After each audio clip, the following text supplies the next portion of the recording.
Is the EV market slowing down, or are we just in a market correction? The EV market has seen rapid growth, but recent sale trends, Tesla price cuts, and shifting consumer preferences raise big questions. Tesla's recent sales slowdowns, rising interest rates, and changing consumer behavior are reshaping the EV market. The biggest winners are hybrid manufacturers, Chinese EV makers, while companies like Ford, GM, and Rivian face new challenges. In this video, we'll break down what's happening, which automakers are winning or losing, and what the future looks like for electric vehicles. But before we get started, most of you watching these videos are not subscribed yet. Please subscribe to the channel, like this video, hit the bell notification icon for more content like this. It does help the channel grow. We are aiming to hit our first 1,000 subscribers by the end of the spring. So every subscriber does help get us closer to our first goal of 2025. Thank you so much for watching. We appreciate you. And let's get to the story. Let's go. The global EV market is still growing. Sales increased by 3.5 million units in 2024.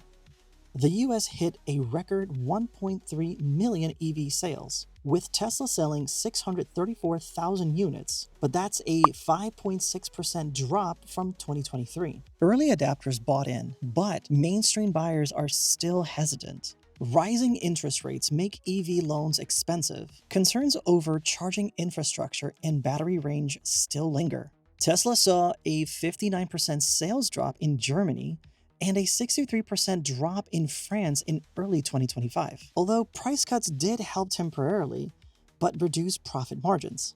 Tesla slashed prices by up to 20% worldwide to stay competitive, although boosted short-term sales, but cut profitability in half.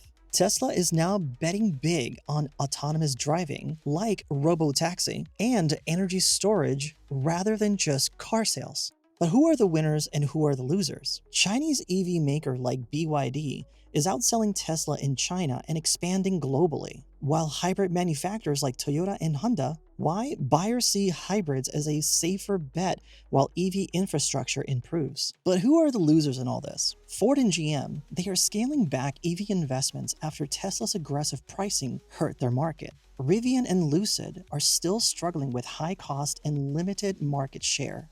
And the wild card in all this, will legacy automakers pivot back to hybrids instead of going all in on electric vehicles? Now let's talk about the economic and regulatory factors in all this. High interest rates are hurting sales. Higher interest rates mean more expensive car loans and slower EV adoption. Government incentives are also changing. US and European tax breaks are phasing out, making EV less affordable. Charging infrastructure remains a concern. Consumers aren't fully confident in public charging availability, especially outside of major cities. So, what does the future hold? Will Tesla's aggressive pricing sustain long-term dominance? Will hybrid vehicles see a second wave of popularity? Will automakers slow down EV production due to economic pressures? And how will BYD and other competitors reshape the market? The EV market isn't dying, but the hype is definitely cooling down. Companies that adopt will thrive. What do you think? Are you still considering an EV, or is a hybrid a better move for you? Let me know in the comments below. Would you buy an EV today if prices and charging weren't an issue?